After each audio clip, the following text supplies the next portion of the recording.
Okay, so we are now recording. So, Diane, thank you for agreeing to host this webinar with us so that we can share this with participants in the trainings that we're doing going forth.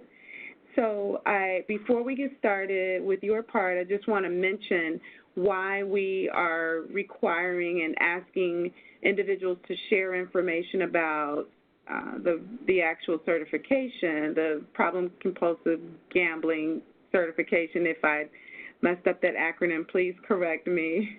But we are supporting individuals who are interested in going forward for the PCGC certification. We are actually encouraging those that are working with gamblers to go forth for the certification. So we wanted to share this part in the trainings that Robbie is doing. And there is not legislation, but information in the exhibits that our providers receive that will speak to the need to have qualified staff that have set for the training, the 30-hour training, as well as pursue the certification. And Robbie will talk a little bit more about that on the day of the training. But I'm going to turn this over to you so that you can share information with those that are in the training about the actual certification. So I'll move the mouse for you as you direct me. Okay, well, thank you very much, and thank you for your support as well. My goal here today is to make this application process as easy as possible. The easier it is on everybody applying, the more that we can streamline the process and get everybody certified. So I always start off with directing everybody to our website, because this is the place where you can go to get just about any form or any piece of information that you need, including your model and application that you will need for the PCGC credential. So what I do is have people log on to www.iodapca.org, and you'll see the website there, the Illinois Certification Board. Where you will find your PCGC application and model is if you click on the Credentialing tab and choose Credentialing Forms. This will give you a list of all of the credentials that ICB offers. And you will scroll down just a little bit and click on the Gambling Credential and PCGC. And this will ultimately take you to all the forms that are associated right now with the PCGC credential.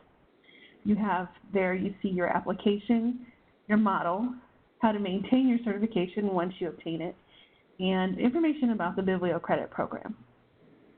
Where I want you to start would be by opening the PCGC model.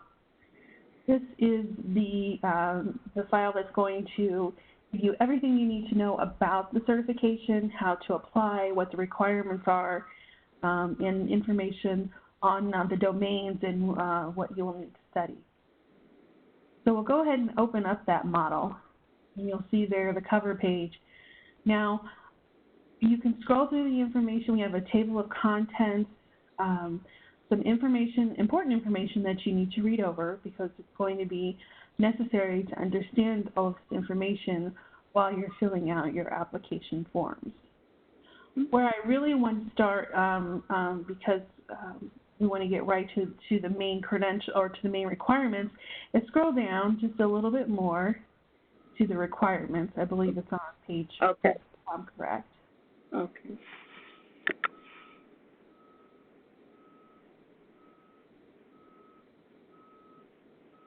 Good. Page 2. I'm sorry, it's on page 2. Okay.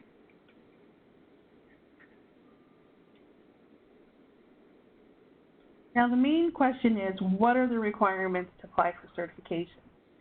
And this chart here on page 2 is your guide to applying, because with this particular credential, your requirements are ultimately going to be determined by your level of certification that you may hold or the highest level of education that you have completed. So, for example, if someone is applying with a high school diploma or a GED, we'll start off, your requirements will be 4 years of qualified work experience that you've obtained in the past 6 years. This does have to be paid work experience, and it does have to be in the area of gambling.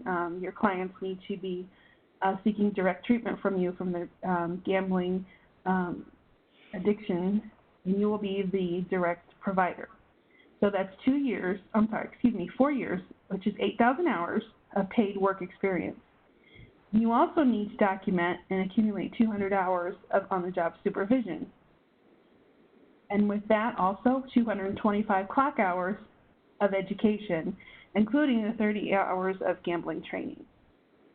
You will be required to take a test.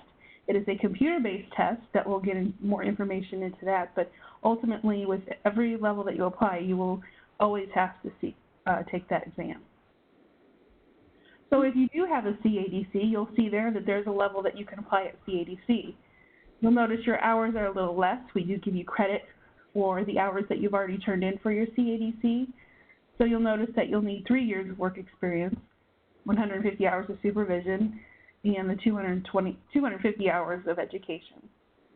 Now with that 220 of addiction there, you can use CEUs that you used in your CADC application. So you'll just want to get those again and turn them in with your application.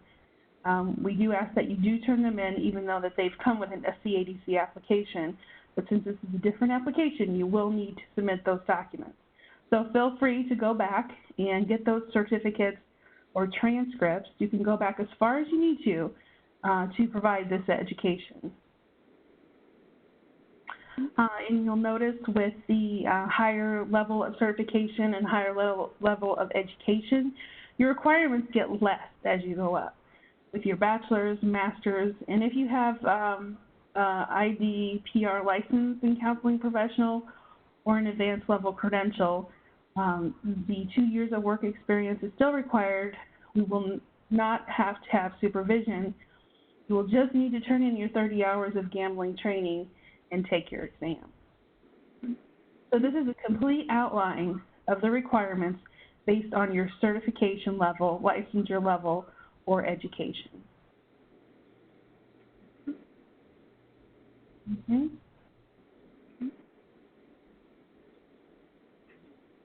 Now when you look through the model a little bit more, it will give you directions on how to apply. You'll want to go straight to your application and start reviewing the forms. I always suggest that you review the forms before you start filling them out. If you have any questions after you've read the model and reviewed your application forms, what we usually suggest is that you write down all your questions and then contact our office and we'll go over those questions with you on the phone. I'm sure there'll be questions and there's no problem with that. Don't worry about calling us with any questions. We'd love to help you out so that you can get this done. You will receive a notice. These notices come via email once your application is submitted. It takes about 7 to 10 business days to review an application, and we'll ultimately email you the next step of the process. Either your application's approved or you're needing a little bit more information. We will certainly give you that information in detail so that you can move forward. Then the next step of the process is the certification exam. This examination is a computer-based exam. It's 200 multiple choice questions and you have a 4-hour time limit.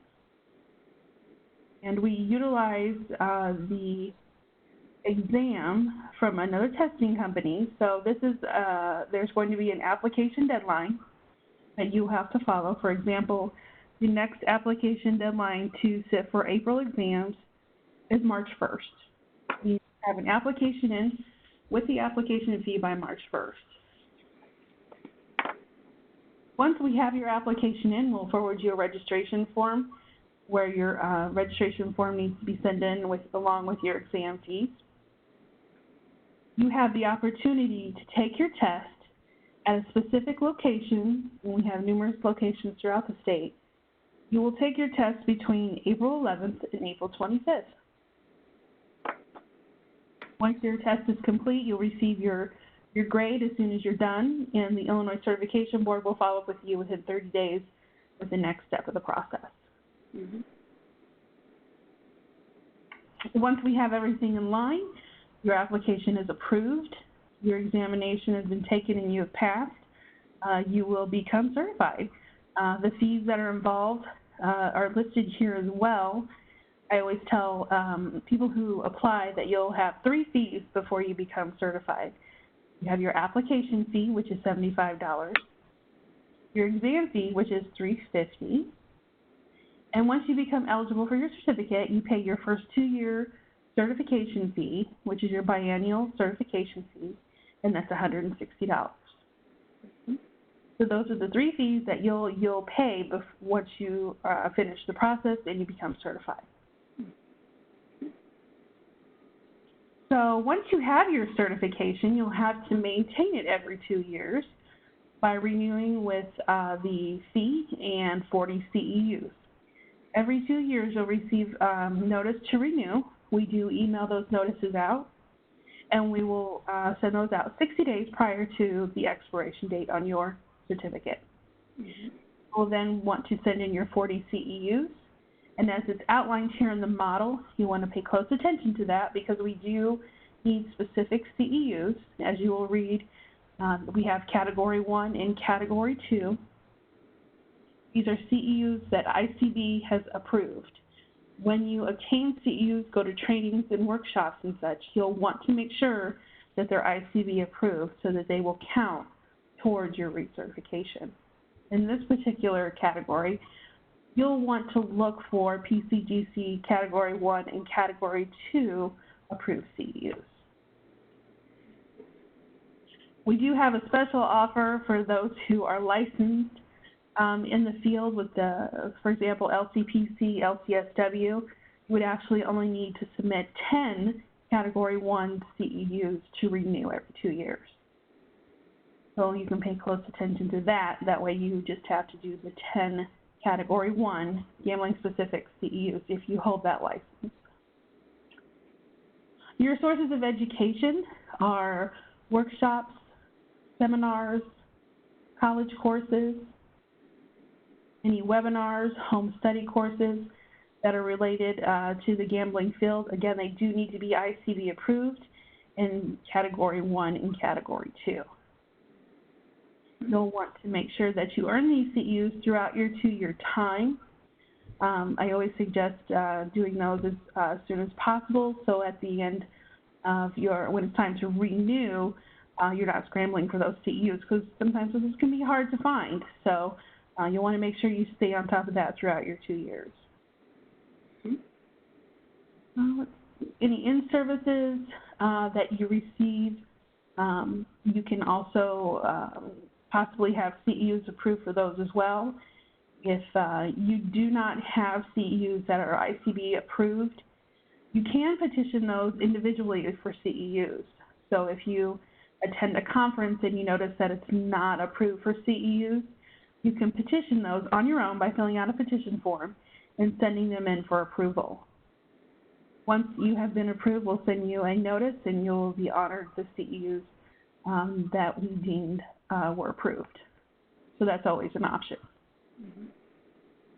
Also, when it comes time to renew, if it comes down to it and you still aren't getting the CEUs together, you need a little extra time, there is an opportunity to extend your recertification date. There's a $10 fee to do that, and you can purchase up to 6 months of extension time. So you will have the opportunity to have extra time to renew if you need that. If, in fact, you don't renew, we don't hear from you, if you decide that you don't want any more, the file will be closed after 6 months from the time that you were supposed to renew. Your certification will go up for termination and ultimately be closed. So it's important that you know that you can keep in contact with us if you're having some issues with your recertification. It's always good to give us a call and let us know where you're at. That way we can work with you so that you don't lose your certification. If there comes a point where you are leaving the field, but you still want to possibly put that credential on hold, you may come back to the field, but for right now, it's not what you're doing, or you're leaving the state for something else. You can put it on inactive status, that's designed to put your credential on hold, allowing you still to be a member. Your credential is inactive. You can do that for as long as you like. However, after 2 years of inactive status, you would have to retest to reactivate that credential. So a lot of times people just renew after 2 years to avoid taking the test. But know that that's an option that you have out there if, life happens and things need to be put on hold, and we understand that, and we're definitely willing to work with anybody who needs that. There is a $20 fee every 2 years to keep that on inactive status. Let's see here. There's some more information here about termination of your certificate that you'll want to read over. Anytime we make a decision on your file, you always have the opportunity to appeal, and perhaps we need to revisit a specific area that maybe was not described as you would have liked. Sometimes it does happen if you turn in a class and we think of it as one thing, but you know that there were other things discussed in there. We'll definitely be open to an appeal and review those things. So very easy to work with. Disciplinary review process. We hold our certifications to the highest standards, so there is a code of ethics that you have to abide by, and you'll see that in your application. You will sign that and have a notarized signature. So it's very important that you not only read that code of ethics, but understand and abide by it as well. And down the line here, they go over the counselor performance domains. These are important to know as well, as the examination is based off the performance domains and the core skill areas. So to know these areas and how they apply to the gambling field is very important when it comes to preparing for your exam.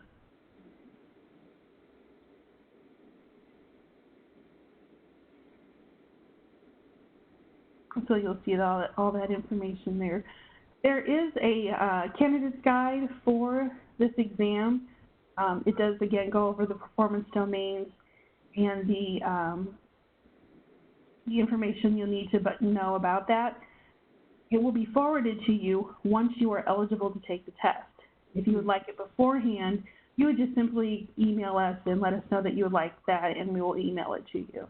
But there is a small study guide to help you prepare for the test. Okay. Diane, can you hear me? Absolutely.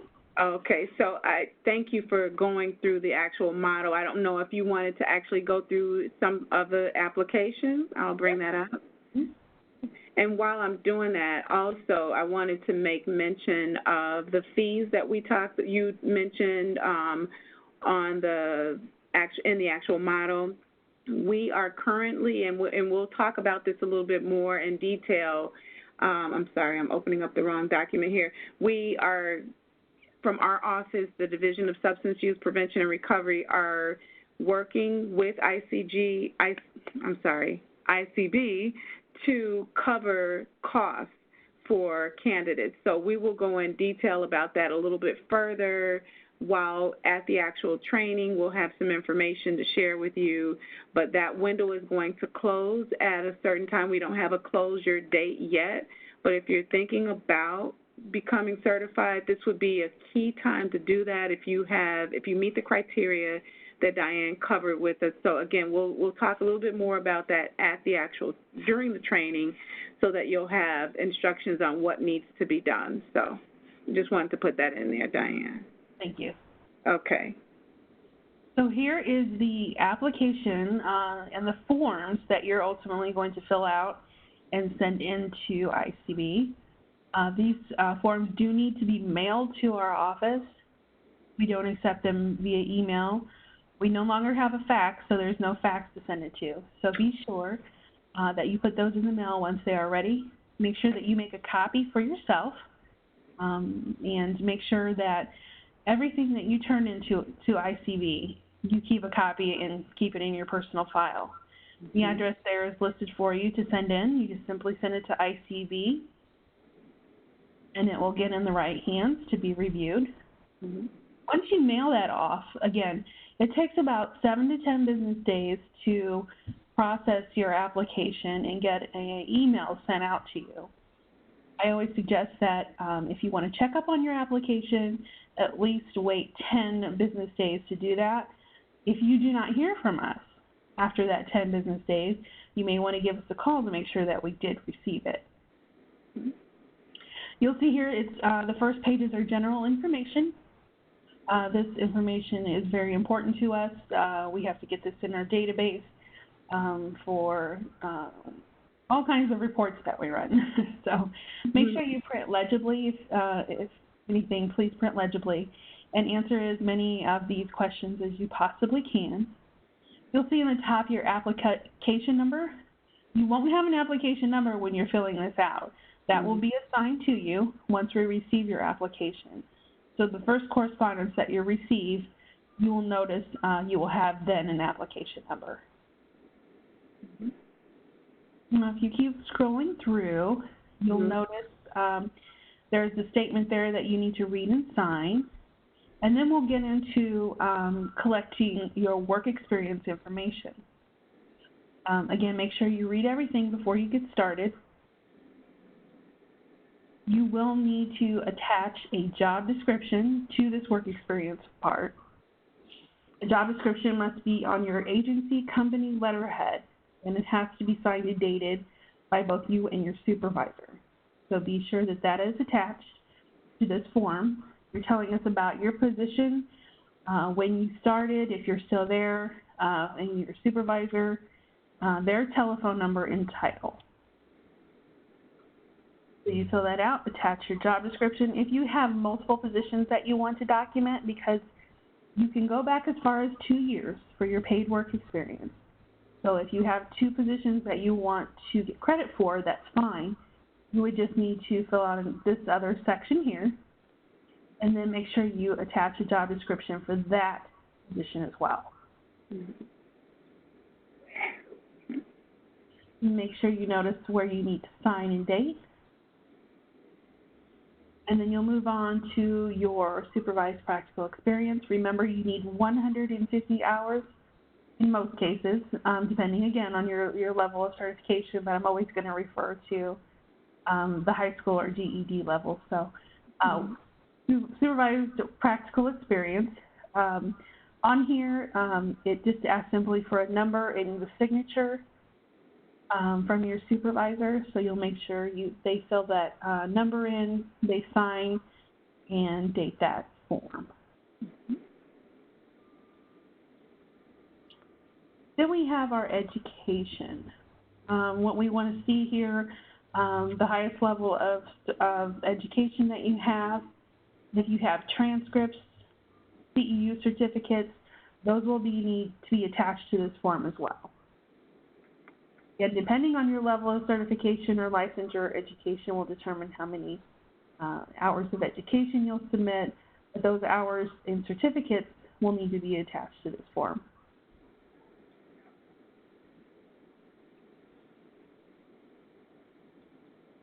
This form here also tells us, a lot of the time people use this when they have transcripts. This is a helpful tool and piece of the application that will help us identify the class on your transcript so we don't have to search through them. So if you can give us a little information about your education and what we're looking for in your application, that would be helpful. You just let us know the clock hours that you're using and the title of the program and who sponsored it. To be honest with you, a lot of people do not use this form. We encourage you to use this form, but if you feel as though your 30-hour certificate will suffice if that's all you have to turn in. It's usually when you have a big transcript, we don't want to go searching for classes. You ultimately tell us what you're using, and then we'll find it on your transcript. And if you need to make copies of this form, it's no problem. Now, your assurance and release form, you'll need to look over that. It ultimately gives us permission to verify any work experience, any education that you've documented in the application.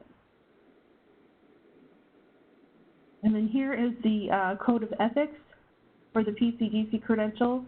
Again, you'll want to read through this, take some time, and look through this, read through this, know it, study it, because this is your code of ethics and what you will have to abide by as a professional counselor. Be sure to read through these pages, and ultimately at the end, you will sign. Not only will you sign, but you will also have a notary public verify your signature. Get to the end there for you, Diane.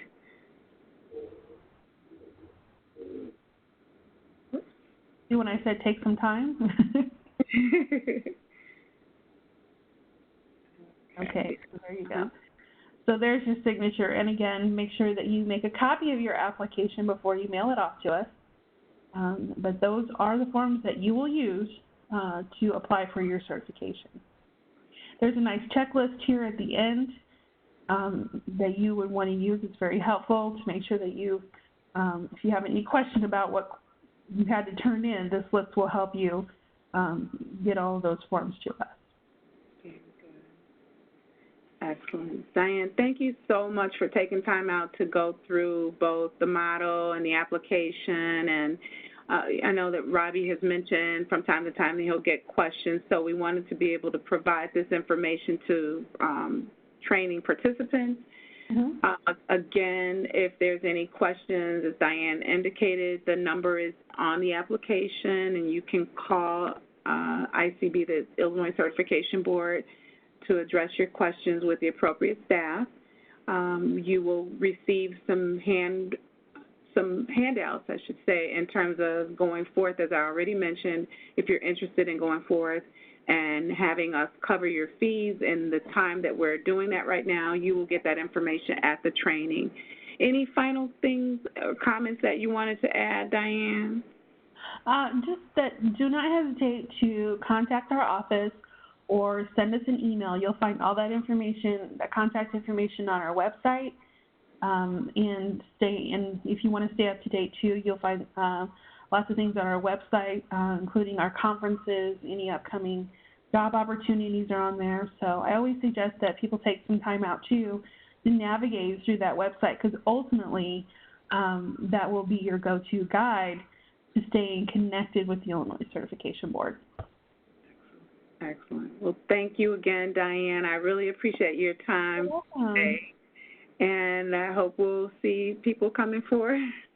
I'm looking forward to it. Excellent. Well, thank you again. You're welcome.